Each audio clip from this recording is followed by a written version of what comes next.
seja bem-vinda, seja bem-vindo ao Educação e Tecnologias, um programa do PPGente, o programa de pós-graduação em Educação e Novas Tecnologias da Uninter. E como você já sabe, toda semana eu trago alguém legal, divertido, interessante, bacana, para falar sobre educação, sobre tecnologia ou sobre qualquer outra coisa tão legal quanto. E hoje estamos aqui com o Márcio Jokovics, mais facilmente chamado de Márcio JK, porque o seu nome é difícil. Não é fácil, né? Na verdade, como é que fala o seu nome? Jokovic. Jokovic. É ninguém vai falar aqui, né? Ainda mais em Curitiba, né? Jokovic. Talvez, né? Jokovics. É meio estranho. É que eu me lembro do Niklevics, aquele que... sim, do alpinista. Alpinista, é verdade. Também não sei se era assim se falava. Mas é muito mais fácil desse jeito, né? Os alunos não acertavam de jeito nenhum o nome, então eu falei, sabe de uma coisa? Minha verve publicitária, né? Vamos sintetizar. O JK é mais fácil. É mais como tranquilo. que eu não pensei nisso Como é que você está, Escão? Estamos bem, fazendo entrevistas bacanas. Trouxe o Christian aqui, a Isa, trouxe a Poli veio aqui. Grande Poli. Gente finíssima, todo mundo. Mas a primeira coisa que eu pergunto para as pessoas nesse programa, porque é o seguinte, explicar qual é que é. As pessoas, os alunos, nos veem como pessoas muito alto. Sim. Né? Tipo, parece que eu nasci, acordei e já era pós-doutor. E não é verdade. É verdade. Eu me quebrei um monte, eu tive vários problemas. Então a pergunta que sempre norteia esse programa é: tudo bem, você estava lá no ensino médio como todo mundo. E até chegar aqui. Olha, acho que a gente podia começar mais ou menos assim. Quando meu pai conheceu minha mãe no baile do Encanto Submarino, mais ou menos por aí. No baile do Encanto Submarino, lógico. Então, veja só, a minha formação, se a gente for... A primeira coisa que o aluno pergunta, né? Além daquela pergunta clássica, professor, você dá aula ou trabalha também? Sim. Né? E aí, você se formou em quê? Né? Antes de eu ir para a área de onde eu atuo hoje, que é a área da comunicação, do design, do marketing e da publicidade, eu fiz por 4 anos engenharia, amigo Rodrigo. Olha lá, qual das engenharias? Eu fiz 2 engenharias, mas não concluí nenhuma das 2. Eu fiz florestal na Universidade Federal por 1 ano. Nossa. Aí eu pedi reopção de curso. Não sei se existe isso hoje ainda. Existe. Você faz o curso, você se sente deslocado e você acha, não, acho que eu vou mudar de curso. E sem vestibular você consegue, né, se abrir vaga no curso pretendido, você consegue ir para esse outro curso. E aí eu fui para engenharia química. E aí trilhei 3 anos da engenharia química. Isso eu me lembro de você já ter me contado. Tinha aquelas festas lá no O musicato de MP Bila. Isso. Eu me lembro que eu toquei uma vez. Sim, quem não tocou, né, dentro da nossa geração no musicato do MP Bila. E isso foi fundamental até para o meu crescimento enquanto profissional de áreas correlatas. Claro. E de áreas até tangentes ou nem isso. Né? Essa formação dentro de uma universidade pública e no campo da engenharia, que é uma coisa te quadradaça, dá um handicap diferente, uma outra visão, assim, né? Não excluindo a sensibilidade que tem na nossa área, mas o raciocínio lógico é muito importante, né? Sim. E isso veio também refletir depois para o campo que eu me enveredei, que é o campo da semiótica. Né? Claro. Que você tem a lógica peirciana muito forte ali, que o Peirce era um matemático, né? Um filósofo. Lógico, né? Ele queria ser um lógico. Sim. Então, isso dá um esteio mais interessante dentro desse universo. Mas, assim, para você ter uma ideia, eu acho que não foi necessariamente a parte da engenharia que me despertou para a educação. Eu até fui enganado quando no ensino médio, até um pouco antes. Enganado. Fui enganado porque um dos presentes que me fascinou na minha tenra idade foi o Pequeno Químico. Você já teve esse presente? Tive. Não, eu tenho uma história muito boa com o Pequeno Químico. Porque tinha uma das coisas lá que era do Pequeno Químico que você manchava a roupa de vermelho. Sim. E depois você chacoalhava e sumia o vermelho. Pois é. Eu fiz essa, só que eu só li até metade. Então eu fiz e manchei o negócio de vermelho, mas eu manchei o uniforme. Você não manchou seu gabardine? Não, eu manchei o uniforme. E daí eu falei, ai, minha mãe vai me matar. E escondi o uniforme. Eu não cheguei a ler até o final, que era só fazer assim e sairia. Eu fiquei morrendo de medo. Aí passou, sei lá, 1 ano. Passou um tempão. Aí eu tirei o uniforme de dentro da... Aí tava tranquilo. Eu falei, ué, mas ele tava manchado. Aí que eu descobri que ele ia sair com o tempo. Pois é, e esse foi um dos pontos que ficou marcado, né? Depois, quando a gente vai crescendo, na hora da escolha, né? Claro. O que você vai fazer da vida?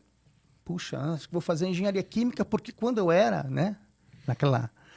Na minha infância, eu gostava de trabalhar com isso. E, na verdade, o que eu gostava é de transformar, de ser criativo, claro. Uhum. né? Nesse outro lado, e não necessariamente o lado mecanicista da engenharia, né? Então, Que a engenharia é muito mecanicista para uma pessoa como você. Né? Sim, né? Não ia, naquela caixinha não ia me encaixar. compartimentar ali, sabe? E aí eu fui partir para essa área até descobrir, né? Galgar aí 5 anos fazendo engenharia, que não era aquilo que eu queria para minha vida, né? E aí, Sim. obviamente, né, com toda aquela calma e tranquilidade, né, dos pais que queriam ter um engenheiro, quando você chega e fala que vai desistir do curso para fazer um curso que eles nem sabiam, na verdade, o que era, né? O que faz um publicitário? O que é publicidade? Ainda mais, né? Então foi um momento assim muito muito difícil assim de transição. Mas como que você descobriu a publicidade? Porque realmente não era tão comum. Isso a gente tá falando em que ano? 97, mais ou menos? É antes, cara. 96, Imagine. 5. Eu sou, como diz a música, né? Eu sou vagabundo confesso da turma de 71. Então Foi você ficou 5 anos.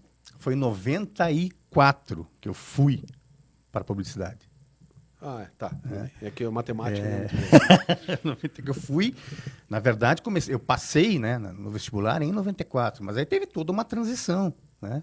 E claro que teve, né, teve um lado sensível no meio, né? A minha esposa, né, um beijo para a professora Graciela, que é do PPGTE, também formada no PPGTE. Muito bem. Né, muito bem. orientanda da nossa colega Luciana Marta. Claro, gente finíssima. Né? Eu conheci a minha esposa nessa época de transição e ela fazia design. Então, né, obviamente eu assistia mais aulas no design do que necessariamente na engenharia. Claro. E eu comecei a entender, falei, nossa, mas é interessante, né? Eu lembro de uma situação onde nós, na engenharia, nós fazíamos grupos de estudo na biblioteca ou na casa de alguém. Então a gente rodava à noite para estudar cálculo diferencial, mecânica dos fluidos, enfim. E quando eu comecei a namorar com a minha esposa e frequentar, né, ali a reitoria, que você bem conhece. Fui formado no curso de design, as aulas do curso de design. O design era no 8º andar. É no 8º, isso aí. O nosso era no 6º. Ali, pertinho. E, você não quer fazer um trabalho junto com a gente? Não, beleza, vamos fazer o trabalho. Qual que é o trabalho de vocês? Não, nosso trabalho é no cinema, assistir um filme. E fazer uma análise, né, da direção de arte do filme. Eu falei, meu Deus do céu, o que eu estou fazendo em engenharia, bicho? Claro, né? claro. Fiquei fascinado, né, com esse outro olhar, né, esse outro olhar sensível. E aí falei, não, eu fiz uma pesquisa mais próxima, falei, não, design, não consigo desenhar uma flor à mão livre. E naquela época você, né, tinha que ter um domínio mecânico do processo. Que, aliás, isso é um grande diferencial de quem é designer hoje, né? Claro. Que vai para a parte, né, da manufatura mesmo, ali, do artefato. Sabe que eu fazia, quando eu fazia mestrado, isso é muito legal. Eu fazia mestrado e tinha uma menina, só que eu esqueci o nome dela, cara. Senão eu daria os créditos aqui, mas enfim. Fazia mestrado e, claro, o professor está falando, você está anotando, né? Sim. Essa menina anotava tudo meio que em ideograma. Ela fazia uns mapas mentais a partir de desenhos. Ela era do design. Não, design thinking. Cara, ela pensava tudo em desenho. Sensacional. Então ela colocava uma ideia em um desenho que ela fazia na hora, que daí ela puxava uma flechinha que ligava no outro desenho. E assim ela tinha a aula, né? Aquilo que eu anotei à mão, quer dizer, que eu anotei em português, da esquerda para a direita, de cima para baixo, em letra cursiva, ela fazia desenhos espalhados numa folha. E ela entendia tudo. Assim, a leitura sem palavras, ela acaba sendo mais efetiva até. Pois né? é. Porque ela possibilita que você tenha uma terceira interpretação do processo. Não, né? sensacional. E aí você constrói conhecimento, porque não é X igual a Y, né? Você abre um campo Claro. para você ter o teu pensamento naquela imagem que está ali. Eu acho isso absurdamente interessante. Né? Então, esse relacionamento que eu tive, né, com esse pessoal que tinha essa outra visão, fez eu ir para um campo da publicidade, né? Que era que eu achava mais correlato com o campo do design. Sim. Sabe? Já que não tinha essa habilidade, por que não trabalhar então, né, com essa dualidade, né? Palavra mais imagem? No qual você não precisava produzir a imagem, você usaria a imagem. Sim, você produzia o conceito e Claro. eu teria um colega, né, que, como a gente chama em publicidade, a dupla de criação, onde você teria o redator, Que é quem bola, né, e o diretor de arte. que é quem faz. Né? Não, na verdade, Não tem isso, mas enfim. o redator ele trabalha com a palavra escrita, falada, né? E o diretor de arte, né, com um sentido imagético da comunicação. A ideia pode surgir dos dois, né? Claro. Tanto do diretor de arte quanto do redator. Então isso me aproximou um pouquinho mais, né? Tanto é que logo depois que, inclusive quando eu estava me formando, né, eu estava no 3º ano, eu descobri que a gente não precisava, para ser publicitário, àquela época, né? Nós estamos falando aí de 98. 97, por aí. Estava no Você entrou em 3º 94, ano. 95, 96? Ah, você estava no 3º ano. Estava no 3º, ou 6º período hoje. Sim. Né? Não precisava ser publicitário para você exercer a profissão. Né? Então eu falei, mas eu vou desistir, né? Mas já aquela veia do professoral já estava aqui. Falou, não, amigo, você tem que estudar, você tem que se aprofundar, senão você vai ser mais um. Né? Sim. Então teve muita gente da minha geração que, ao descobrir isso, acabou... Não, nem vou fazer. Para que eu vou fazer publicidade? Se você pega o pessoal das antigas, você tem uma galera que era formada em Direito, né, em Letras, e eles operavam no campo da publicidade. Sim, né? sim. Não, o que eu vou fazer? Eu vou me aprofundar, mas preciso tirar alguma vantagem disso. Né? Então, fui lá no sindicato dos publicitários, tirei minha carteirinha de publicitário, tipo o AB, manja? Sim. Agora eu sou publicitário. Né? O grande barato era você andar com a carteirinha. E fiz o meu registro na Delegacia Regional do Trabalho. Eu já poderia exercer. Né? E nós montamos uma agência. Eu, mais um colega meu, no 3º ano, montamos uma agência de comunicação ao lado da antiga Soft Video, né? Ali no Batel, porque tinha que ser num lugar legal. Claro. Né? A gente tinha daquela ideia de que, né, não precisamos, né, colocar puffs coloridos na agência, comprar uns IMAX coloridos. Que na época era... Era, né, um absurdo. Aí a gente pensa em atender cliente. Enfim, coisa de piar, né? E a gente começou já a operar e atender, mesmo não sendo formado. Sim, sim, Né? sim. E aí a minha primeira dupla de criação foi a minha esposa. Né? Bom, vamos chamar para ela ser sócia da gente também. Então era um colega, eu e um colega de publicidade, mais a minha esposa, que era diretora de arte. Né? Então, esse tipo de diálogo sempre existiu. Né? Sim. Você trabalhar em conjunto em publicidade. Que era uma coisa assim que eu via muito, que tinha uma competição muito forte nas engenharias, sabe? Você fazer o teu, estar numa empresa e subir, galgar. Verticalmente. Verticalmente, que era bem diferente, assim, do ambiente da comunicação. Né? Às vezes também foi só um start. Só um start. Muito bom, cara. Daí você acabou fazendo publicidade e se formou em publicidade. Sim, me formei em publicidade, né? Não desisti. Acabei me formando. E né? daí, como que... Porque, se não me engano, aí você foi dar aula e depois foi fazer mestrado, né? Em 98, quando eu ainda estava com a agência de publicidade, eu vi um anúncio num jornal. Não sei se você sabe, no jornal impresso. Não, se as a pessoas pessoa já não conhece sabem o que é um jornal impresso. Até saiu uma sketch do Porta dos Fundos. Sobre... Falando... Amor, olha aqui, esse lugar pro cachorro fazer cocô tem notícia. Claro que não, isso é só um lugar pro cachorro fazer cocô. Não, tem notícia, tem as palavras escritas aqui. Que é o jornal É o impresso, jornal que né? se coloca na gaiola do periquito. Isso. Né? Mais ou menos assim. E eu vi um anúncio num classificado de uma instituição de ensino que precisava de professores na área de comunicação.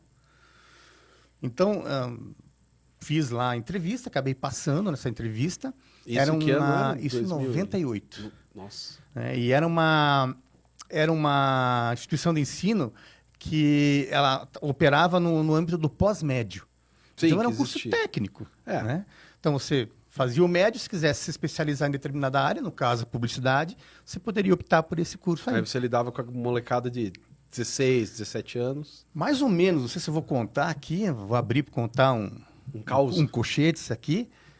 Tinha muita gente que já trabalhava no mercado, mas queria se especializar, sabe? Então, E ter um diplominha, né? e ter o diploma. Sabe? Inclusive um colega nosso, né, professor Wellington, Ah, grande. foi meu professor aluno Doca, nesse mesmo, sabe? curso de pós-médio. Gênio. Né? Então, eu acabei enveredando para a área da docência por acaso. Entendi. Né? Eu falei, vou ver qual que é isso aqui, né? Eu sou publicitário, não sei o quê. Posso ganhar uma graninha. Vamos lá, né? E acabei me apaixonando, Scala. Porque... Me apaixonando, porque falei, cara, isso aqui é sensacional. Né? Ainda mais se você tem alunos tipo Doca, né? Era muito bacana. Né? É sensacional. Né? Então, tive assim esse começo muito na base da tentativa erro e tentativa acerto. Sim. Né? Porque não tinha uma formação didática. Mas tinha uma formação de... Sim, do conhecimento específico, né? E como a gente tinha essa facilidade de comunicação com esse pessoal desse segmento, ficou mais fácil para mim, né? E eu acabei... uma addiction, né? Isso, você fica viciado. Viciado no negócio. Falei, cara, isso é maravilhoso. E aí foi galgando em outras instituições de ensino. Mas aí eu percebi que eu precisava me especializar, né? Não adianta, né? Só o bacharelado não dava conta do negócio. Sim. Né? E aí fui fazer marketing, uma especialização ainda lá na Universidade Positivo. Na época nem Positivo, acho que era um ICEMP, era um centro universitário na época. Né? E fui fazer marketing porque eu queria fazer de redirecionar a empresa onde eu trabalhava. Né? Eu já tinha saído da agência de publicidade e montei um estúdio de design, comunicação e design. Junto com a sua esposa. Né? Junto com a minha esposa. Né? E eu queria me diferenciar no mercado. E aí, a monografia minha especialização envolvia o que a gente chamava, na época, de design corporativo. Né? Que hoje em dia é o branding. Né? Então, quer dizer, a monografia era o reposicionamento de uma empresa visando um mercado corporativo, institucional. Que misteriosamente era a sua empresa. Que era a empresa, porque eu queria usar como laboratório. Claro, né? Já está ali, laboratório. Né? E aí eu percebi o quanto é importante nessa questão do conhecimento para você aplicar, para você ver a praxis funcionando. Né? Ali que me deu o start, que eu falei, cara, não adianta somente eu ficar quadradão, né, na operacionalização do processo, e não adianta eu ficar somente na academia. Eu preciso tentar unir esses dois mundos aqui. Eles precisam conversar. O que a gente produz na academia, é importante que você faça o teste na prática. Que chegue às pessoas, né? Isso, e o lado social do processo, claro. Sabe? E aí me despertou um nível diferente. Abriu, na verdade, né? Descortinou-se, assim, um novo cenário. Falei, cara, eu preciso realmente me qualificar para que as pessoas entendam esse processo, né? E aí é aquele famoso, né, professor que leva a bandeirinha, né? Pô, tem que ser, você tem que estudar, você tem que ser ético, né? Você não pode, ainda mais no nosso segmento, né, o marketing, a publicidade, tem tanta propaganda enganosa por aí. Claro, né? Que faz mal para as pessoas, né? E não tem qual é o resultado que você tem para a sociedade em si, né? Então eu já vi com outros olhos assim que eu não fui panfletário, né? Mas fui um pouco mais consciente dentro desse processo. Sim. Né? De você poder ajudar, enxergar o aluno com uma possibilidade melhor para frente. Né? Claro, de deixar um legado de melhoria. Deixar um legado de melhoria, sabe? Eu adoro quando muita gente pergunta, você deu aula para esse cara? Eu falei, dei aula. Olha, diretor não sei de onde. Maravilha. E você está dando aula ainda. Tipo, você só está dando aula ainda enquanto o cara é diretor. Mas é que o sucesso do professor é quando o aluno fica melhor do que ele, né? Isso é fantástico. Esse é o sucesso. É o que paga, né, o nosso suor ali, sabe? Então, dentro desse cenário, eu, a partir daquele momento, falei, cara, eu não vou parar de estudar nunca mais. Para tentar fazer e fomentar isso nas pessoas, nos alunos. Né? Claro. Para que eles sejam uns profissionais com fundamento. Porque se a gente vai ver, não quero fazer uma crítica, né? Senão também vão me malhar aí, mas a gente vê que dentro do nosso mercado, né, na minha área especificamente, está tudo muito pasteurizado. Né? E muita gente acaba colocando lá, né, quase como uma cena de Monty Python, né? Fica lá demonizando a inteligência artificial. Mas se você faz tudo quadradinho, a inteligência artificial vai fazer melhor, né? Mas o que importa é o seguinte, por trás da inteligência, tem que ter o cara que aperta o botão. Ainda.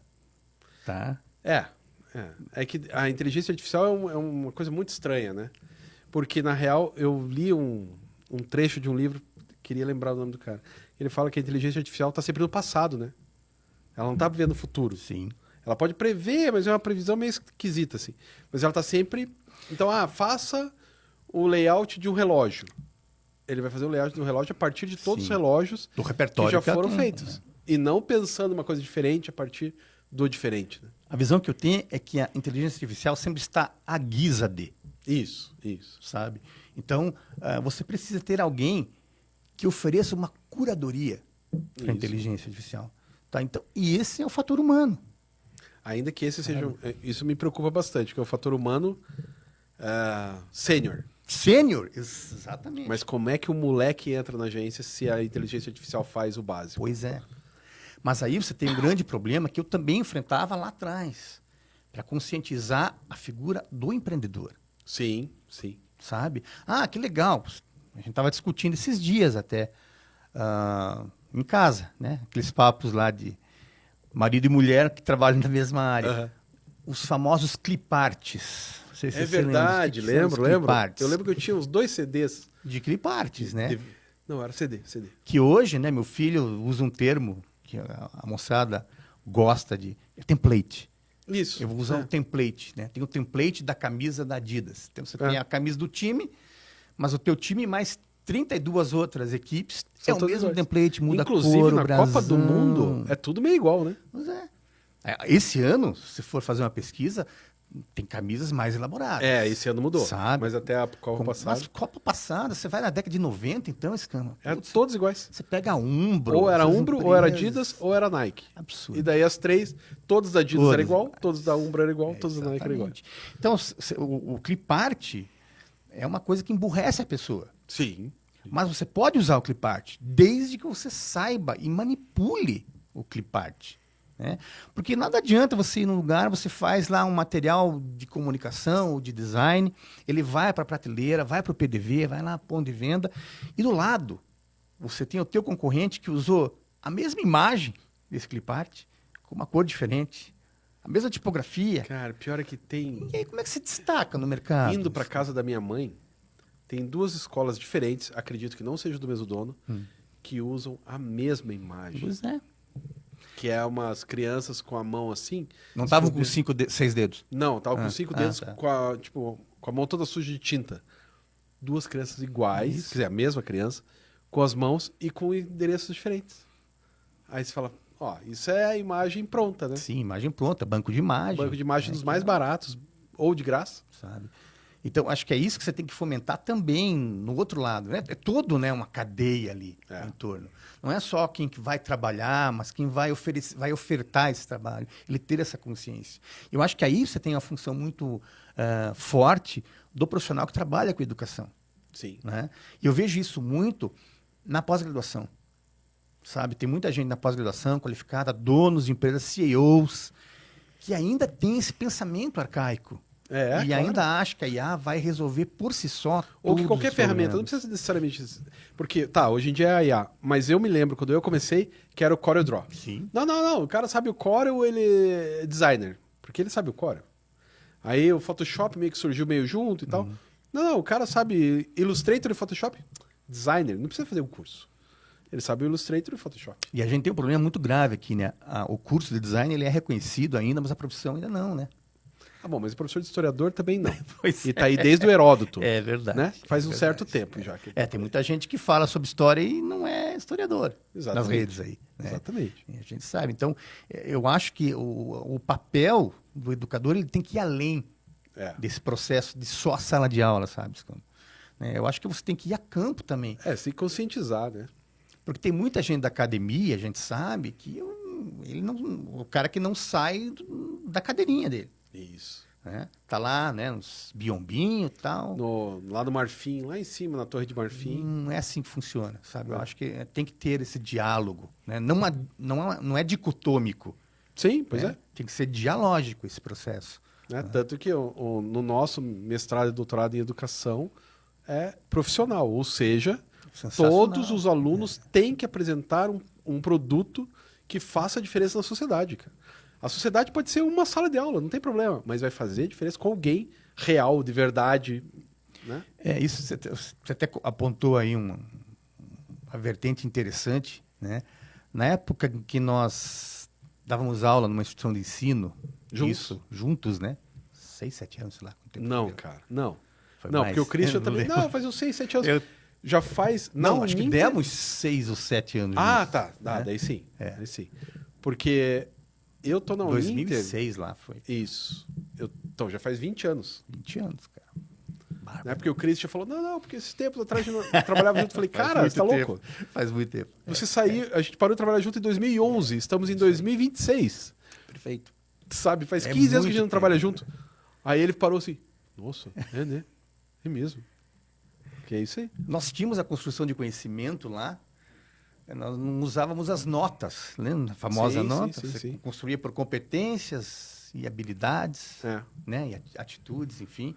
Eu acho que isso falta, esse tipo de avaliação, mas não só no papel, Isso, tem que ser... sabe? Você fazer, aplicar, né, esse tipo de abordagem que é fundamental. Eventualmente você vai ter um ou outro trabalho que é só teórico. Mas, cara, pelo menos acho que 95% dos trabalhos que a gente tem no doutorado, né, e no mestrado em educação, chegaram a campo mesmo, Isso é magistral. né? Chegaram lá. Então, assim, tem alguns que, não... o cara só fez um protótipo e ninguém usou o protótipo. Mas o protótipo está lá. Senão você cai num empirismo vazio, Pois é. sabe? Senão se fala sobre o quê, né? Não tem um pós, né? É. Um contínuo ali. Tem uma colega minha do doutorado, que eu não vou falar o nome dela, porque eu não lembro, né? Quando eu fazia doutorado, que eu fiz doutorado em História, e a tese dela foi traduzir um texto de um monge. Ué? Tá, e daí? Foi Meramente só a operacional. Tipo, mas daí nem história é, né? Tá mais perto das letras, que é tradução e tal, mas... Mas e é daí? quase uma dissertação, então, né? Não é uma tese. Pois é, e daí? O que você faz com isso? É. Aí eu me lembro de uma discussão que a gente tinha na sala de aula, que é por isso que eu lembro dessa cena. Que ela contou que era isso, eu falei, tá, mas isso aí serve pra quê? E eu não fui muito bem... É, acatado ali. Não foi inteligente da minha Não, parte. porque daí você mexe no status quo. É. Né? Vamos deixar como tá isso aqui. Não, cumpriu a função, né? É, É mas mais qual é um a função? aluno, é mais... Enfim. Né? Mas tá, continuando. Eu acho que essa, né? Acho não, eu creio. Tem quase uma Devoção. absoluta, assim, de que esse é o papel, né, do educador. Claro, é mudar a sociedade. Sabe? É você fazer uma mudança e a mudança real. A gente estava falando até dessa pasteurização da comunicação e do marketing. Eu sofri também algumas repreensões, assim como você, quando dentro de uma certa instituição de ensino, eu falei, olha, não, a gente precisa fazer um trabalho, mas por que a gente não vai para uma vertente que tem um viés mais social? Né? O lausumerismo. Aham. É você, né, incentivar o consumo consciente. Claro. E uma campanha de publicidade não pode ir por esse caminho. Né? Fazer com que uma marca, que uma empresa, ela seja associada pelo que ela oferece, não só em produto ou serviço, né? Mas de benefício para quem consome ou para a sociedade. Isso eu sofri uma certa resistência. Claro. Não, nós vamos pegar uma marca de luxo, né? Vamos pegar uma marca que já está estabelecida. Bom, lá os Fúmeres, a gente só vai tratar com ONG. Mas o caminho não é esse. É, o negócio é melhorar a sociedade. Sabe que eu fui na aula aberta do Coppola, do Francis. Você sabe que ele foi dar uma aula fechada quando eu fazia mestrado na Tuiuti. Sim, pois é. Então, ele é meu amigo. Já vou dizer que ele é meu amigo. Porque, assim, ele falou hello, eu falei hello. Tá Meus certo. vizinhos, a maioria deles, eu nunca falei hello. Então, ele é mais meu amigo do que meus vizinhos. Menos que o Paul McCartney, porque o Paul McCartney eu já falei hello mais vezes. Mas, enfim, o cara, lá na aula aberta dele, ele fala, foi lá no Guaíra Sim. e tal, foi bem legal. Ele falou, o problema é que a publicidade está aí para te deixar triste. Ela fica o tempo inteiro mostrando como você não está feliz porque você não tem esse relógio, você não tem esta água, você não tem esse microfone, você não tem essa camiseta, então você está sempre triste. E é a compra, né, o consumo que vai te fazer você Mas ficar feliz. tem um lado pior ainda, sabe, Rodrigo? Rodrigo é estranho falar, né? Mas enfim. Muito bem. O marketing, que é, né, publicidade é um braço do marketing. Não vamos entrar em questões teóricas aqui, mas ela é um ferramental do marketing. O marketing ainda acaba apelando por algo pior. Porque a função real do marketing seria você suprir a necessidade do consumidor. Sim, né? em Então tese. existe, em tese, aquela besteira que tem lá, pirâmide de Maslow, com as necessidades, etc. E você vai ter que ir lá achar, né, aonde o teu produto, a tua marca vai suprir essa necessidade que está, às vezes, até latente Aham. no consumidor. Em tese é Em isso. tese, né? Mas tem um marketing que ele cria necessidade. Né? Isso né, vou contar mais um caso aí na época de estudante de publicidade.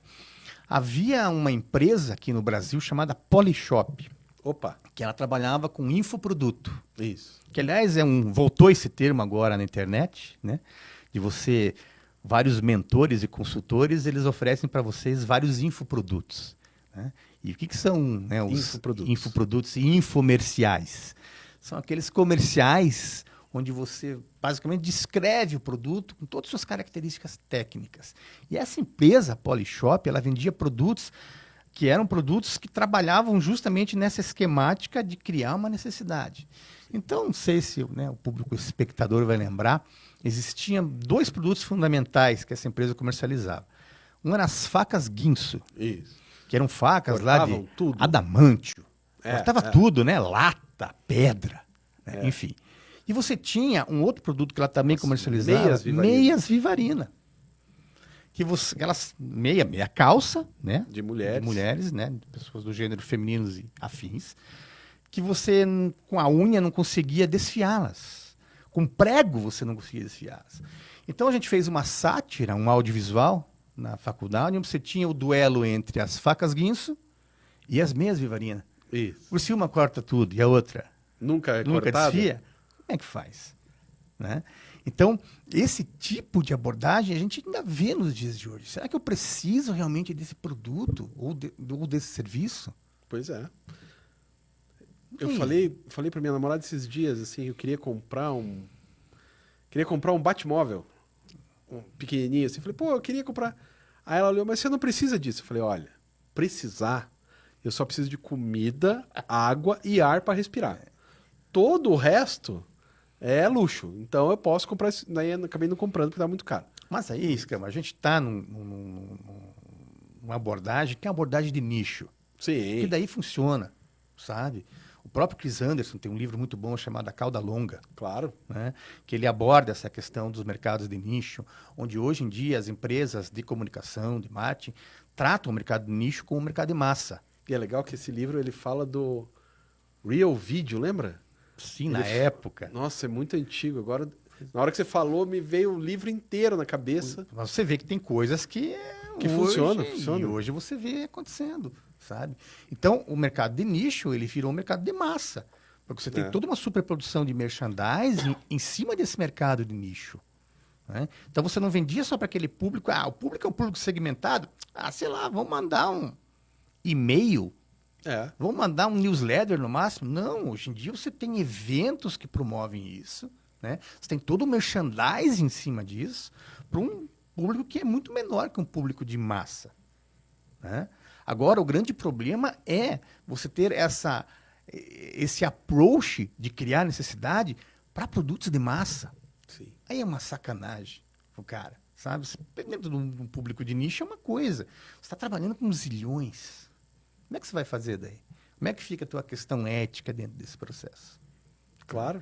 Então, é importante fazer esse questionamento. Mais uma vez, a figura do educador dentro desse processo.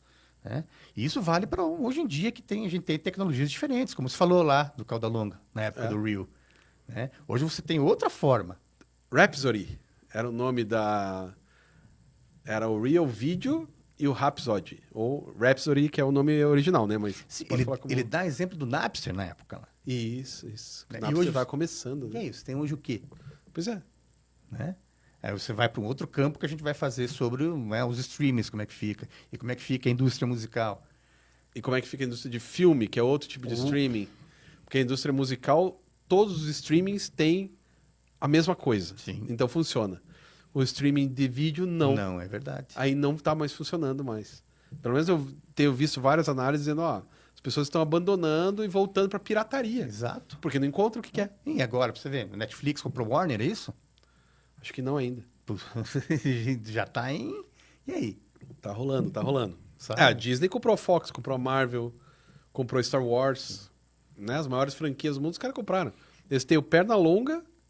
Ah, não, peraí. Não, Pernalonga é da Warner. Da Warner. Mas eles têm o Mickey, eles têm o Chewbacca e eles têm o Wolverine. Porra, uma mesma empresa. E aí, um dos campos que eu estudo, que é a cultura de mídia, olha o poder que se tem disso aí. Pois é. Acho que é uma das maiores empresas do planeta, né? Sem dúvida. De capacidade de mexer com corações e almas no Ocidente, pelo menos. O famoso sensível, né? É. Nostalgia, tudo que a gente está falando aqui, isso é um mercado que... Sobre nostalgia, eu estava escutando um podcast chamado Cinemação. Não sei se já escutou esse podcast, mas é muito legal. Sim. E os caras estão falando sobre nostalgia e começa assim, a Disney, no último ano, 2025, 9 de 10 produtos eram refilmagens. 9 de 10. Só um filme era original. Mas que isso não é atual. Se a gente for para um mercado de consumo até mais popular, a gente pegar Vale Tudo, a novela. Claro.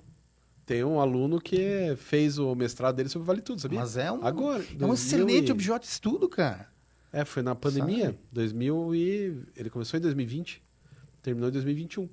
Eu acho que o mercado entendeu esse mercado de nostalgia, nessa verve da nostalgia, como algo extremamente produtivo. Necessidade nostálgica. Mais uma vez, a gente vai na necessidade. Pois é. Né? Satisfazendo ou estamos criando uma necessidade? Né? Será que essa molecada de hoje já está nascendo nostálgica? Pois é.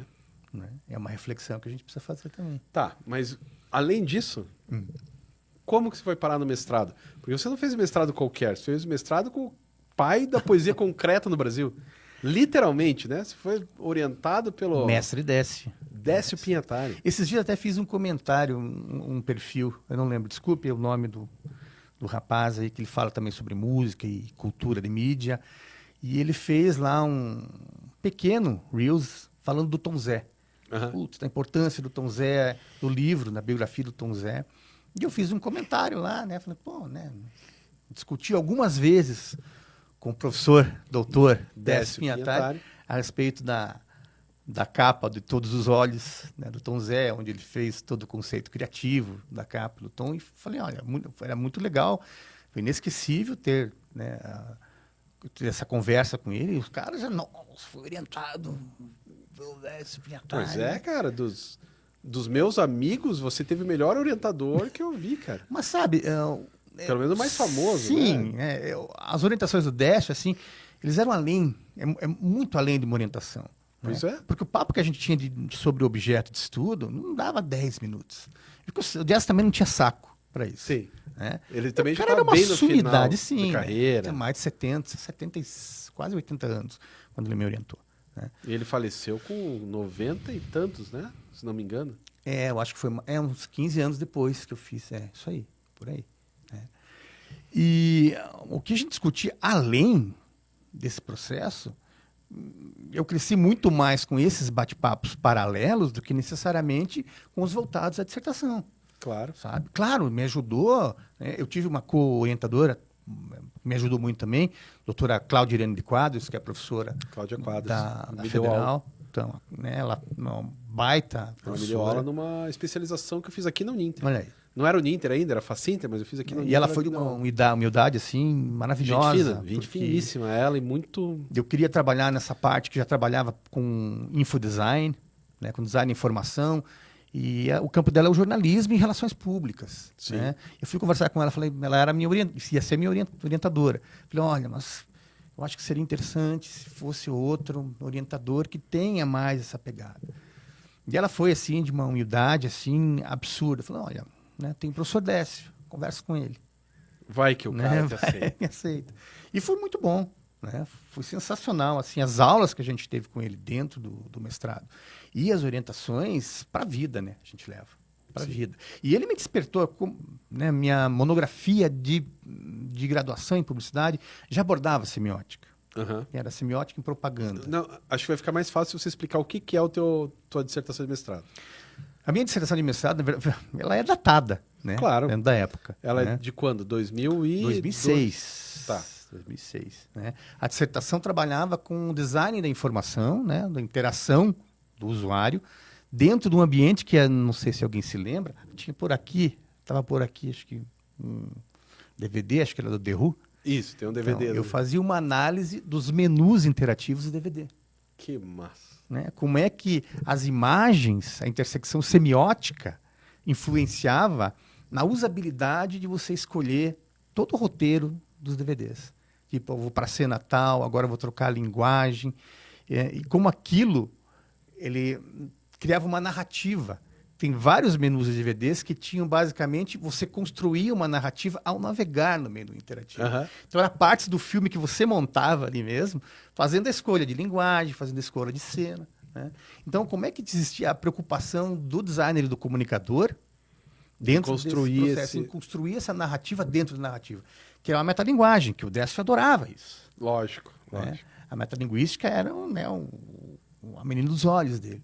Então, é por isso que ele gostou de me orientar dentro dessa dissertação. E ele não estava nem aí para o menu, né? Ele quer saber de como é que foi, né, a experiência que você criava ali. O cara é um poeta, né? O cara era artista, né? Ele adorava quando chamava ele de poeta, né? Não falava de professor. Pô, eu fui na exposição dele, que estava no Itaú Cultural, lá em São Paulo, e estava lá a exposição Décio Pinhatari. Pô, falei, não, tem coisas... Conheço o cara, foi orientado por ele aí. O Décio foi um dos poucos que traduziu uma poeta lésbica chamada Safo. Sim. Né? Então, ele, cara, para traduzir, não é pouca coisa. Ele traduziu o Marshall McLuhan. Isso, né? também. Então, o cara não era pouca coisa. E você ter essa proximidade com ele, né, abriu, como eu falei, descortinou um outro sentido da semiótica para mim. Né? Que é onde você pode aplicar a semiótica em tudo. Onde você quiser, né? Aonde você quiser, sabe? Então, as sugestões dos objetos de estudo foram dele. Né? Por que você não pega esse filme, desse cara? Tem um design visual chamado Otto Bregman. Otto. Saul Bass. Saul Bass. É. Pega um filme do Otto Bregman que tem isso. O Homem de Braço de Ouro, com Frank Sinatra. Ele me orientou dentro da escolha do escopo. Né? E aí, né, fez um boom, assim. A minha dissertação que estava empacada, você sabe como é que funciona, né? A gente sempre chega lá aos 47 do segundo, é que aí o bicho vai desenrolar. Pode ser. Quando ele te dá esse insight, assim, eu escrevi basicamente quase numa sentada. Um mês, assim, focado, terminei a dissertação. Não, é que eu sou muito metódico. Muito metódico. Não, mas eu também sou. Mas chega numa hora que se empaca. Eu tinha uma ideia, aí eu vi que essa ideia não ia dar certo. Aí fui falar com a minha orientadora, troquei e fui embora. Mas teve uma coisa do meu mestrado que eu falo para todos os meus orientandos que foi sua culpa. Porque eu lembro que eu passei no mestrado e a gente se encontrou e falei, cara, passei no mestrado. E você falou a frase, fiche tudo. Falei mesmo. Eu lembro aonde eu estava, cara. Eu lembro disso. Você falou, fiche tudo. Eu falei, tá bom. Rodrigo, me parece um bom conselho. Eu tenho uma foto registrada disso. Pois é. A gente tirou uma foto, depois eu vou te mandar. Cara, eu falo para todos os meus alunos. Alguns seguem, a maioria não. Mas eu falo, tenho amigo que falou, fiche tudo. Foi o melhor conselho ever do meu mestrado. O melhor de todos os conselhos, fiche. Cara, eu tenho fichamento até hoje. Eu uso na aula. Até hoje eu uso os fichamentos. De 2008. A gente tá em 2026, cara. Rodrigo, se você for ver o meu HD, então, que se chama HAL, claro, né? meu também. Meu também. Eu tinha o Gota e o HAL, mas enfim. Meu agente de IA chama-se Sr. Spock. Boa. Eu não dei HAL porque eu pensei, não, acho que esse vai ser patenteado pelo professor Rodrigo. Claro. Né? Eu só não vim com a minha camiseta do HAL porque eu prefiro vir com a camiseta lisa por causa do... Eu tenho lá fichamento de tudo. Tudo. Eu vou escrever artigo, eu faço isso. Claro. E faço naquela forma básica, tá lá. Né? Todas as ideias, o que tem cada um dos autores, cada um dos livros. Eu já troquei uns 3 ou 4 programas diferentes. Eu fazia num que era do Mac, que se chamava Fish. Não, era Total, sei lá o quê. Daí mudei para um outro. Agora estou no OneDrive. Eu criei lá uma linhazinha de código que faz... Enfim, depois te passo lá para você. É preciso ter isso. É preciso. Sabe? Então, porque é para a vida inteira, não é só para... Eu perdi meu fichamento do doutorado. Porque eu pedi pro Jason fazer, Jason que já veio aqui também, pedi para ele fazer para mim, na web, um esquema tipo tabela, que eu pudesse Sabe? Sim. Isso com isso, Drag com and aquilo. drop, é isso aí. E daí depois eu perdi isso. Porque daí o site que estava hospedado morreu. E não é culpa minha, só morreu, como se tivesse desligado o negócio, e daí eu perdi. Quer dizer, você não tinha um dado bruto. Eu não tinha o dado bruto, devia ter, né, feito de outro jeito e tal, mas enfim. Mas tirando isso do mestrado, tá tudo lá e de lá para até hoje, tava fichando o livro antes de ontem. Não, antes de ontem era domingo, Não, antes de ontem, segunda-feira, isso mesmo. Mas eu Até pergunto hoje. para você, hoje não fica mais fácil fazer isso com a IA? Muito. Com a IA? Não sei, nunca tentei. Mas aí que tá. Mas será que as pessoas fazem isso? É que me parece, assim, o que eu penso sobre o fichamento? Eu leio o livro antes e vou marcando no próprio livro, Eu também. e a segunda leitura é o fichamento. Sim. O fato de eu ter que fazer uma segunda leitura me ajuda horrores também. Mas é óbvio, eu sempre faço uma segunda. A primeira leitura que eu faço, geralmente, é com marcação e com post-it. Post-it eu não gosto, porque eu Cara. tenho medo que ele se perca. Mas aí depois o que eu faço? Eu marco no livro, post-it, e na segunda leitura, aí eu vou tirando. Ah, pô, pode ser. Pode ser. Daí você até sabe, Já sabe aonde você parou. aonde. É verdade. aonde- Boa ideia. Onde eu parei. Mas aonde as pessoas fazem isso no dia a dia? Para Pois produção é. de conhecimento. Tá entendendo? É, O fichamento, ele serve, vou fazer Pra mais tudo. um paralelo à minha área, o briefing. sim. A pessoa tem o briefing, começa a trabalhar na execução do projeto e esquece o briefing. Esquece mentalmente. Mas qual? Eu já passei por isso, de representar campanha para cliente que a gente achava que ia ganhar cane, de tão criativa que era. Pô, vamos arrebentar, vamos conseguir a conta do cliente. Você vai lá numa concorrência, apresenta a campanha. Daí o cara só levanta a mão lá, o CEO. Mas isso resolve o problema? Não foi bem isso que eu pedi. Não é bem esse meu problema. Aí, sacou? Então daí você tem todo o material, você fala, puta, eu esqueci do briefing. Pois é. Né? Então, Que é o objetivo da tese, né? Ou da você dissertação. tem que fazer, na verdade, isso para tudo que você vai colocar na vida. Né? Põe lá e norteia. Pô, isso que eu estou fazendo aqui, cheque, tá ok? Senão não faz sentido. Claro. Né? Mais uma vez, né? O papel do educador dentro desse processo. De falar, olha, Faz desse jeito. faz o fichamento. Mas também tem o papel, claro, porque nós somos muito privilegiados, porque a gente trabalha cheio de professores em volta. Sim. Né? É diferente do cara que trabalha, sei lá, num banco, mesmo num sei lá, um médico. Mas acho que essa é a missão, sabe? A gente tentar fazer isso com essas outras profissões. Sim, Né? Consultoria, que eu dou a consultoria e mentoria, tento dar nesse processo. claro. Que Sabe? De você ensinar esses caras a pensar desse jeito. Para ver se a tua marca, se a tua empresa, se você, enquanto pessoa, não consegue melhorar. Sabe? Você Pois vai é. educando o cara também. Você está fazendo consultoria agora? Eu montei um método, ainda tenho que dar uma lapidada dentro desse processo. Como eu falei para você, né? Hoje todo mundo vende infoproduto na internet. Claro. Né? Então o cara faz um vídeo, ele faz uma live, aí ele monta uma apostila de PDF e pronto, ele é um mentor. Aí cobra 50 pro cara e o cara acha que com aquilo a empresa, a marca... Vai melhorar. Não, né? Eu vi, cara, esses dias, curso de psicanálise, que é uma coisa muito... Porque assim, eu sou psicanalista, cara, eu fiz 3 anos de curso, sabe? Sério, lendo uns textos cascudo. Pergunta pro Christian, que está agora, né? No segmento de saúde mental. Isso, pois é. Texto cascudo, texto difícil. Todos esses negócios aí você vai fazer. Daí, não, por apenas R$50, em uma semana você pode... Mas, Cama, Você vai mas aí aprender você tem o famoso For Dummies, não é? É Sim, a famosa sim, apostilinha como For é que era o Dummies. nome? Para novatos, não. Para aprendizes, não. Eu não Não lembro. lembro. Da Mas tradução. tinha o em Livrinho português amarelo, também. né? Livrinho amarelo. Então, você não tem substância nisso. Pois né? é. Então, Mas as pessoas estão atendendo outras, né? Isso que dá medo. esse é o grande problema, que as pessoas estão acreditando e depois que levam, né, a rasteira é que, por que será? A culpa é minha? Pois é. Né? Não... E claro, a culpa é sempre do indivíduo, não de um sistema. É verdade. Então, eu estou testando vários pontos da metodologia para implementar esse tipo de raciocínio, que é o raciocínio semiótico, Aham. né, para uma marca, para uma empresa, para que Mas a ela tenha ideia um é que destaque. o cara, sei lá, o cara do marketing da empresa consiga colocar semiótica na empresa dele, é isso? Não necessariamente o cara do marketing. Você pode, sei lá, ser um autônomo. Tá. eu estou no mercado ali, sou um arquiteto, estou no mercado, mas as pessoas não enxergam como eu realmente gostaria que elas me enxergassem. Mas espera aí, o que, que você fornece? Que tipo de experiência você... O que é um arquiteto? Né?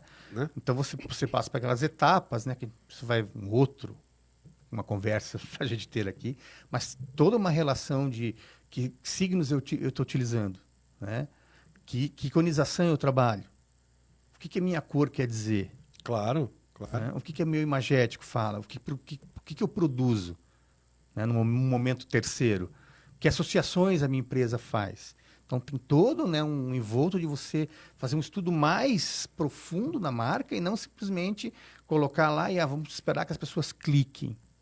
Pois é, ainda mais num mercado desses, né? Sim, eu baseio muito no slow marketing, que é uma outra vertente aí que não quer consumo imediato. Construção de marca a médio prazo. Né? A pessoa está consciente que ela vai precisar implantar baby steps para ter uma marca sólida. Só que daí quando essa marca for sólida, ela é sólida. Sim, sabe? Aí você, não digo que é mais fácil, mas aí você trabalha na manutenção só. Sabe? Então, eu estou fazendo testes dessa metodologia, já fazia isso, inclusive vou abrir mais um Colchentes aqui. Foi numa aula, para uma disciplina de um curso que o senhor era coordenador. Quando eu era coordenador, ainda bem que eu já saí disso. De produção multimídia, que eu implantei, tinha uma disciplina chamada metodologia do design. Sim. Eu não lembro, né? Eu implantei esse método com os alunos ali. A única coisa que eu lembro é que vocês faziam o que queriam. E todo mundo se dava bem. E os alunos, implantei isso lá no escritório, na minha agência, não sei, deu certo. Falei, opa, temos algo aqui. Então veja só. Quando a gente está falando 2006, por aí, 20 anos depois, eu fui, por que não dá para fazer o que eu já implantava lá? E sempre fiz. Não planifiquei. Então agora estou montando essa metodologia para efetivamente, né, implementar para os clientes. Mas daí você está pensando em tipo vender isso para qualquer pessoa? Não quero deixar assim atacado, sabe? Tá. Né? Você quer fazer uma consultoria pontual, mesmo? Sim, e por marcas que sejam interessantes. Né? Tá. Não adianta você vir uma marca que também não tem uma relação e eu quero isso. Sabe? É uma marca de lixo tóxico. Não é muito legal. Não é. Né? Tanto é que na agência a gente não trabalhava com política, cigarro na época. Né? E é uma questão ética. Você não pega o cliente desse tipo. E tudo bem. Tudo bem. Tem quem pegue, enfim. Né?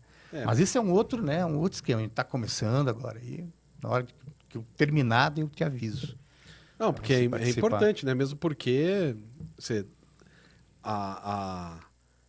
o mundo é muito poluído, né? Em todos os sentidos. Pois, assim, eu sempre faço analogia ao Marcel Marceneiro, que é o meu marceneiro. Marcel Marceneiro, amigo do Pedro Pedreira.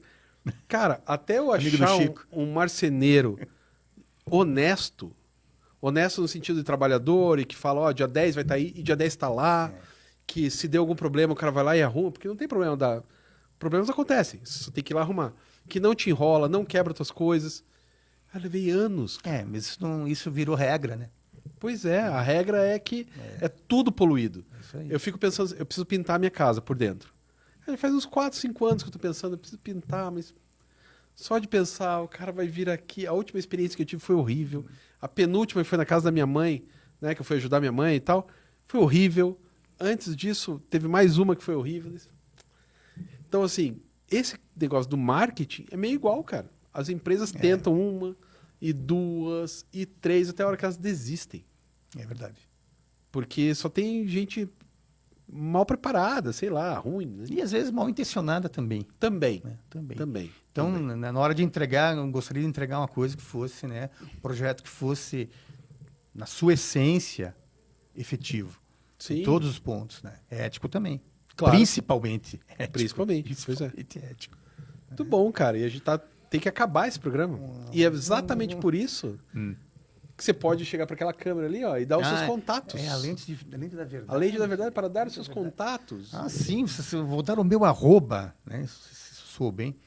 Arroba JK Márcio no Instagram. JK Márcio. JK Márcio. Mas tem um underline ou tudo junto? Não, tudo junto. JK Márcio, @JK Márcio. E aí tem, né, as redes Behance, Márcio JK, LinkedIn, Márcio JK. Vocês acabam achando aí para entender um pouquinho mais e talvez me ajudar a melhorar essa sociedade que a gente tem aí. Vamos discutir, né? Vamos aprofundar isso aí, já que não, a minha área ainda é educação. É importante, né, que a gente troque informação, como a gente fez aqui, para ver se a gente chega num denominador comum aí melhor do que nós temos. Isso aí. Então, cara, valeu. Obrigado mesmo. Nossa, eu agradeço muito. Sempre divertido. Você é mais engraçado. Não digo um dos poucos, mas um dos colegas de trabalho que são amigos. Dá para se divertir. Que são amigos. Então, para você aí, sabe como é que é? Semana que vem, uma outra pessoa bacana, legal, divertida, interessante estará sentado aqui para conversar sobre educação e tecnologia. Até lá!